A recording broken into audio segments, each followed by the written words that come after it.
का अपने ऑरा के ऊपर कैसा इफेक्ट होता है, ऑरा स्ट्रांग करने के लिए क्या करना चाहिए? पहली चीज़, ऑरा तो क्या होता है ये हमें समझना चाहिए। ऑरा, इसको हम शरीर का आभा मंडल बोलते हैं। हर एक, जैसे एक चुंबक होता है, उसके एक मैग्नेटिक फील्ड होती है लेकिन दिखती बिल्कुल नहीं है, लेकिन वो ऊर्जा होती है वहाँ पे, उसके नज़दीक जाने के बाद समझ में आती है। वैसे ही हर वस्तु में इस संसार के अपना अपना एक चुंबकीय आवरण है, अपना अपना एक स्तर है, उसको हम आभा मंडल बोलते हैं। अब ये तो रहा मनुष्य शरीर, ये तो ऐसा है कि ये किसी और शरीर को भी उत्पन्न कर सकता है। इसकी सोचने की ताकत, क्षमता इतनी है कि किसी भी वस्तु को उत्पन्न कर सकता है, चांद पे भी जा सकता है, इतनी इसकी क्षमता है। तो इसका ऑरा नाम की भी चीज़ होती है, आभा मंडल होता है। अब रही बात कि मंत्र जाप और इससे इसको स्ट्रॉन्ग कैसे किया जाए या फिर क्या सच में ऐसा होता है, तो बात एकदम सच है, जी होता है।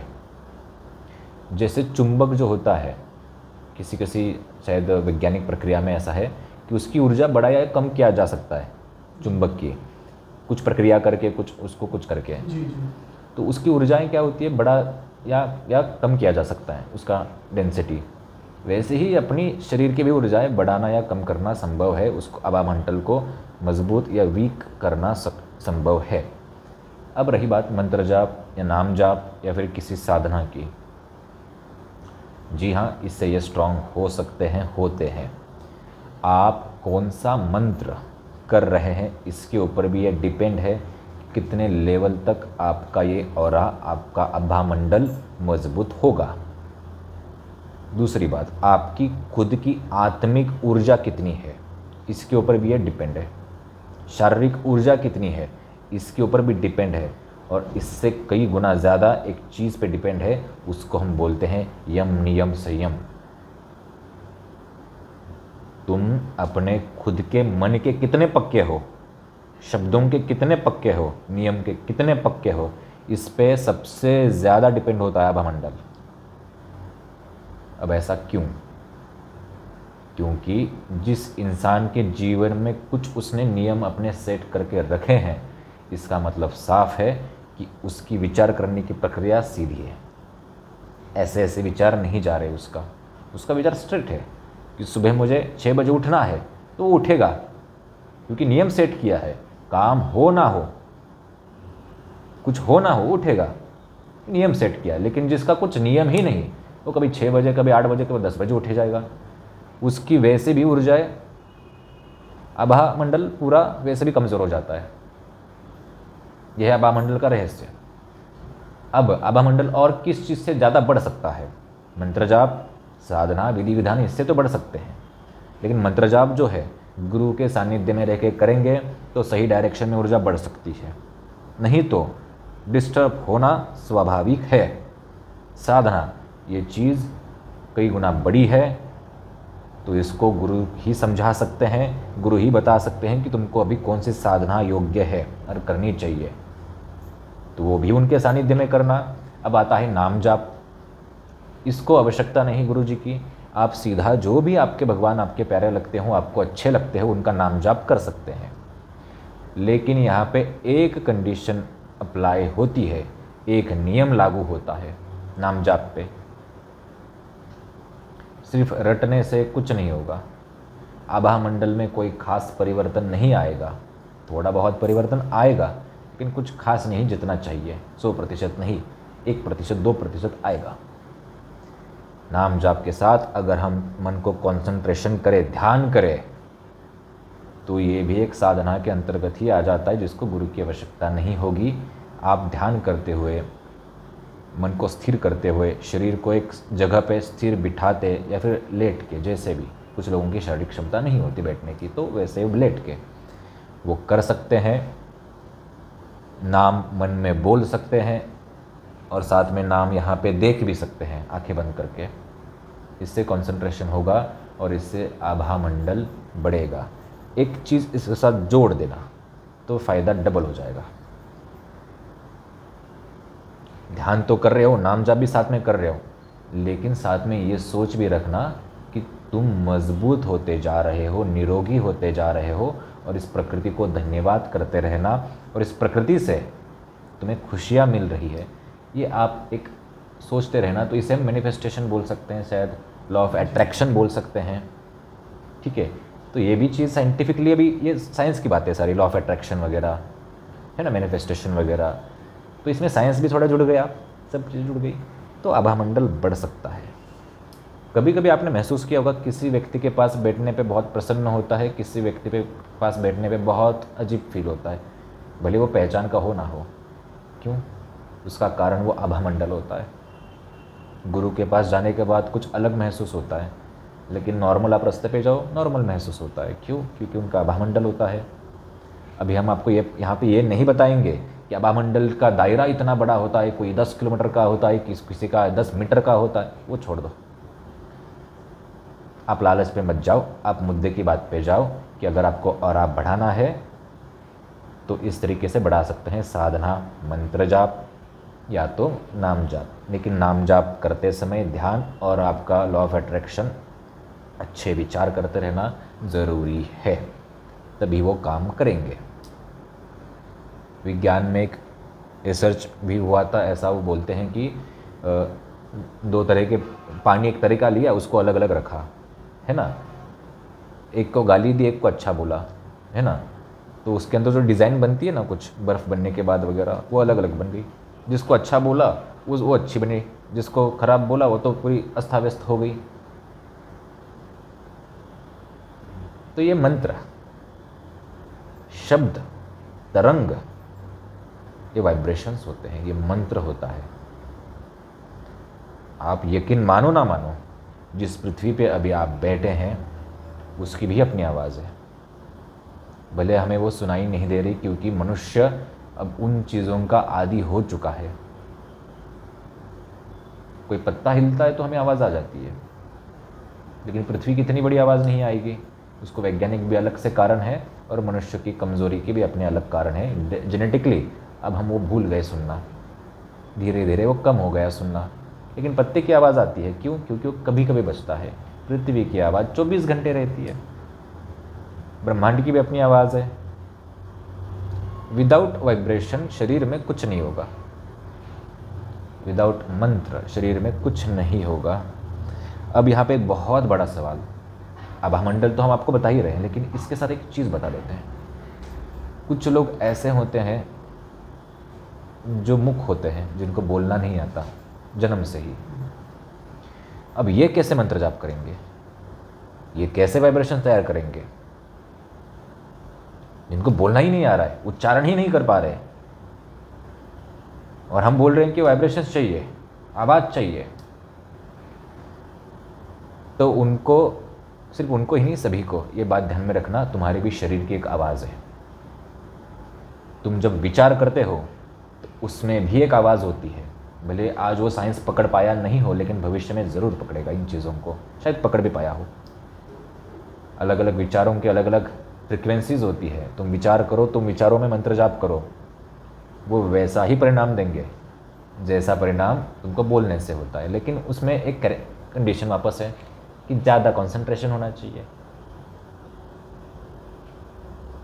लेकिन इस कंडीशन का फ़ायदा भी है कि जितना ज़्यादा कंसंट्रेशन उतना जल्दी काम। तो यहाँ पे एक बेनिफिट है। तो जो मुंह से नहीं बोल पाते वो अपने मन ही मन जाप करेंगे तो उतना ही लाभ होता है। मन ही मन साधना करेंगे तो उतना ही लाभ होता है, बल्कि उससे ज़्यादा होगा। क्योंकि चिल्लाने से सिर्फ हम जैसे बोलते हैं कि भौतिक जगत की आवाज़ से तो मैच कर पाएंगे, भौतिक जगत, स्थूल जगत, इसमें तो हम अपनी आवाज़ फ्रिक्वेंसी स्थापित कर पाएंगे। लेकिन जो सूक्ष्म जगत है उसमें तुम कितना भी चिल्लाओ फर्क नहीं पड़ने वाला। तुम्हारे माइंड से ही, मन से ही तुमको मजबूत बनना पड़ेगा, मन से ही वो डायरेक्शंस मंत्रों को देनी पड़ेंगी। इसलिए बहुत से मंत्रों पे विधान होता है कि कुछ मंत्र मुंह से बोलना, कुछ मंत्र मन मन में बोलना। जो साधक होते हैं वो मंत्र जाप करते हैं लेकिन मन ही मन। जैसे गुरु मंत्र होता है, किसी को बाहर बताना अलाउड नहीं, उसके भी वही कारण है। बहुत से बड़े बड़े आपने ध्यानी साधक देखे होंगे, वो ध्यान करते हैं, इसका मतलब क्या, वो शांत बैठे हैं। कुछ मंत्रों के कुछ उच्चारण भी करते रहते हैं कभी कभी कुछ साधक, तो मन ही मन करते हैं, क्योंकि उनको पता है जो मंत्र मन के अंदर चलता है वो ज़्यादा फ्रिक्वेंसी तैयार करता है। अब इससे आभा मंडल भी अच्छा हो जाएगा और भी अच्छा हो जाएगा। आज कुछ ऐसे भी खोज हो चुकी है कि ऑरा भी देख पाएँ लोगों का, ऐसे भी कुछ चीज़ें हैं। तो ये कुछ कपोल कल्पना नहीं है। हमारे जो पहले साधु संत या देवी देवता होते थे, उनके सर के पीछे वो दिखाते थे लाइट चल रही है, कोई प्रकाश आ रहा है, तो वही है आभा मंडल। हम तो पुरातन समय से जानते हैं ये सब चीज़ें। विज्ञान आज उसको प्रामाणिक रूप से एक एक करके प्रमाणित कर भी रहा है। भविष्य में आगे जाके विज्ञान और प्रमाणित करेगा सब चीज़ों को जो हमने लिखी है पुराणों में। तो आशा करते हैं कि ये आभा मंडल के बारे में कुछ थोड़ी बहुत जानकारी हम आपको दे पाए। गहराई में जानकारी भविष्य में हम कभी देंगे और, लेकिन जो ऊपर के आपके प्रश्न थे, कन्फ्यूजन थे, तो शायद उसका तो आपको निराकरण हुआ है। कौन लोग हैं जो उसको देख पाते हैं भाई इसका ऑरा कैसा है? वो वही लोग देख पाते हैं। आपने पूछा कि कौन लोग हैं जो इसका ऑरा, सामने वाला का ऑरा देख पाएँ। वो वही लोग हैं जो अपना खुद का ऑरा पहले मजबूत कर पाए होंगे, उसके साथ वो गुरु पद पे होंगे, उसके साथ या फिर वो वैज्ञानिक या डॉक्टर कोई चीज़ होंगे क्योंकि वो गहराई में स्टडी करते हैं, या फिर वो साधक होंगे। ये कुछ ही लोग ऑरा देख पाते हैं, साधारण लोग ऑरा नहीं देख पाते। हाँ, ये बात है कि तुम ऐसे बैठे हो, तुम किसी व्यक्ति के ऊपर कॉन्सेंट्रेशन करो, उसको देखते रहो, कुछ समय बाद तुम्हें उसके शरीर के आसपास रोशनी वगैरह दिखेगी। वस्तुओं पे भी वैसा ही होता है कि कुछ समय बाद वो रोशनी दिखती है। कुछ वस्तुओं पे कभी भी प्रयोग कर लेना, वही तो छोटी चीज़ रखना और उसको देखते रहना, साइड में उसके कलर दिखने लगेगा कुछ समय बाद। हो सकता है शुरुआत के 1, 2, 4, 10 प्रयोग में ना दिखे, लेकिन एक वक्त के बाद दिखना शुरू हो जाता है। लेकिन एक बहुत बेसिक चीज़ है वो दिखना। इसका वो देख रहे हो, इसका मतलब ये नहीं कि तुम पूरा आभा मंडल देख पा रहे हो, ठीक है। तो उसको वही लोग देख पाएंगे जो वहाँ तक पहुँचे हो, उन्हें खुद का ऑरा समझा हो, वो खुद नियमित हो, यम नियम संयम उनके अंतर्गत हो, चलते हो उस हिसाब से। तो वैज्ञानिक हो, डॉक्टर हो, तो ये देख पा सकते हैं। आजकल कैमरा देख पा रहा है। इसमें यम नियम जो आपने बोला वो बहुत इम्पोर्टेंट आता है, क्योंकि जोश में तो सभी लोग चालू कर देते हैं, तो वो नॉर्मली नियम में नहीं बैठ पाता। ये नियम में कुछ दिन का गैप आ जाए तो प्रॉब्लम रहता है, या ऐसा कुछ स्पेसिफिक पीरियड है कि भाई इतने में वो होना चाहिए, ऐसा कुछ है क्या? देखो आपका सवाल है तो मतलब जैसे कभी मैंने 10 दिन किया है, तो 1 या 2 दिन नहीं कर पाए, तो उससे ज़्यादा नुकसान होता है क्या? वापस चालू करें तो फिर वही आपको उसका बेनिफिट मिल जाएगा। नियम का अर्थ यही होता है कि खंडित किसी चीज़ को ना होना। नियम, मैंने ये नियम बनाया है कि मैं सुबह 6 बजे उठूँगा। अगर तुम 2 दिन बाद तोड़ रहे हो तो नियम कहाँ पे बनाया तुमने? कल्पना में सिर्फ, ठीक है। अगर किसी कारणवश तुम ये विधि विधान कुछ कर रहे हो, किसी कारणवश वो गैप पड़ रहा है तो बात अलग, लेकिन भूल रहे हो तो वो नियम नहीं हो सकता। कोई महत्वपूर्ण काम लगा, कोई इमरजेंसी लगी तो बात अलग है, उससे कुछ फ़र्क नहीं पड़ेगा, कुछ नुकसान नहीं होगा। लेकिन तुम खुद भूलिए, गुरुजी भूल गए हम, तो वो चीज़ अलग। फिर वो नियम बना ही नहीं है अभी तक, और जब नियम बनता है टूटता कहाँ पे? फिर कुछ साधुओं के नियम है कि हम इतना जाप करेंगे फिर भोजन करेंगे, वो कभी आज तक मरते दम तक नियम तोड़ते नहीं। तो बात अलग कि वो संसार से अलग होते हैं, वो बात अलग कि उनको जैसे गृहस्थ होता है वैसे उनको समस्याएं, उनको जिम्मेदारी नहीं होती, उनको सिर्फ एक ही जिम्मेदारी है कि भगवत प्राप्ति। फिर अपने आप में वो भी एक बड़ा चीज़ है, लेकिन गृहस्थ भी एक बहुत बड़ा युद्ध है। तो गृहस्थ में आपने जो बोला नियम का पालन करना, किसी इमरजेंसी की वजह से वो छूट सकता है, वो माफ़ है, कोई समस्या नहीं होगी। भूल रहे हो, आलस आ रहा है, करने की इच्छा नहीं हो रही है, ये तो फिर समझ लेना तुमने नियम बनाया ही नहीं था। हाँ, इसके विषय में फिर 2 तो कॉमन है, यम क्या होता है? इसका एक अलग सा वीडियो बनेगा, इसके विषय में अलग जानकारी, क्योंकि ये डिटेल में जानना चाहिए। और कोई मंत्र जाप करना सीख रहा होता है, उसका ध्यान कहीं जा रहा होता है, तो उसको मंत्र का बेनिफिट होता है या नहीं? बेनिफिट इतना नहीं मिलेगा जितना 100% हम कहें कि 100% बेनिफिट नहीं मिलेगा। अगर कोई इंसान मंत्र जाप कर रहा है लेकिन बार बार उसका मन यहाँ वहाँ घूम रहा है, लग ही नहीं रहा एक जगह पे, तो हम ये नहीं बोलेंगे कि उसको बहुत बेनिफिट होगा, लेकिन मंत्र चल रहा है तो कुछ बेनिफिट ज़रूर होगा, इतना भी नहीं होगा कि वो कुछ काम में आए। मतलब कि तुम्हारी कुछ खास ऊर्जा बढ़ा पाए, तुम्हारा ऑरा कुछ खास स्ट्रांग कर पाए, क्योंकि मंत्र जाप का पहला नियम ही है कि तुम्हारा मन स्थिर होना चाहिए। इसलिए तो हम बोलते हैं कि सिर्फ मंत्र जाप करके, सिर्फ नाम जाप करके कुछ खास फ़ायदा नहीं होगा। उसके साथ तुम ध्यान करोगे, मेडिटेशन करोगे, नियम बनाओगे कुछ, तो फ़ायदा होगा। और यही जानकारी हमने कुछ 5 मिनट पहले वीडियो में बताई है। मंत्र जाप करने का पहला स्टेप बता देते हैं सीधा। श्वास, तुम बैठो, जो तुम्हें पोजीशन कंफर्टेबल लगे उस पोजीशन में बैठो। मैं ये नहीं बोल रहा हूँ कि पद्मासन लगा के बैठो, सीधा संभव नहीं हर व्यक्ति को शुरुआत में। श्वास, पहले तुम अनुलोम विलोम करना सीखो। मंत्र जाप के पहले कंपलसरी होता है कि कपालभाति, अनुलोम विलोम, भस्त्रिका करो। 2-2 मिनट, 5-5 मिनट सही करो। भले मंत्र जाप थोड़ा कम करो, वो समय यहाँ पे दो भस्त्रिका करने में, अनुलोम विलोम, कपालभाति करने में। अब ये करने के बाद श्वास शरीर में पूर्ण भर जाए, अंदर तक पूरे ऑक्सीजन सप्लाई माइंड को और शरीर को पूर्णता हो जाए, तो इससे एक चीज़ होगी, मन थोड़ा एक्टिव रहेगा ज़्यादा।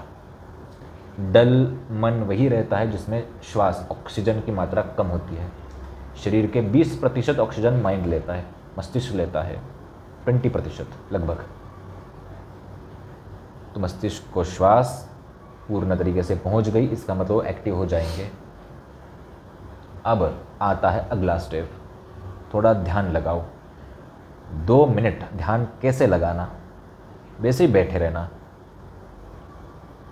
और मैं शांत होता जा रहा हूँ, ये कल्पना करना, क्योंकि शुरुआत में कल्पना के अलावा पर्याय नहीं होता। फील भी करना कि मैं शांत हो रहा हूँ। मैं ये नहीं बोल रहा हूँ कि यहाँ पे ध्यान करो, वहाँ पे ध्यान करो। ये भी कर सकते कि यहाँ पे आप ध्यान कर रहे हैं, लेकिन जब वो मंत्र जाप शुरू करेंगे तो टूट जाएगा। पहले तो आप जिस ज़मीन पे बैठे हैं उसको महसूस करना कि आप उस ज़मीन पे बैठे हैं। उस शरीर को वो टच महसूस करो कि मैं बैठा हूँ। इससे एक चीज़ होगी कि आपका आसन अच्छे से लग जाएगा। आसन लगना मतलब शरीर की पोजीशन ठीक हो जाना।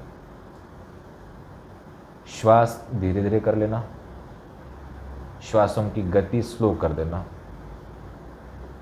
फिर इसके साथ धीरे धीरे मंत्र जाप कर देना।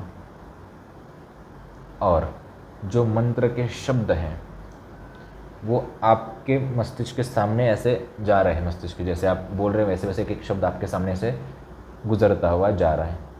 ये प्रक्रिया कर लेना।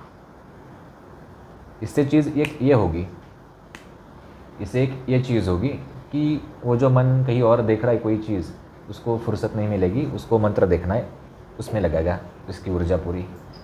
तो धीरे धीरे ये करते करते कुछ समय बाद आप खुद महसूस करेंगे कि आपका मन स्थिर हो रहा है, आपका मंत्र जाप स्थिर मन में अच्छे से हो रहा है। ये एक विधि है, ऐसे कई विधियां हैं, लेकिन ये आसान है, ये कर सकते हैं।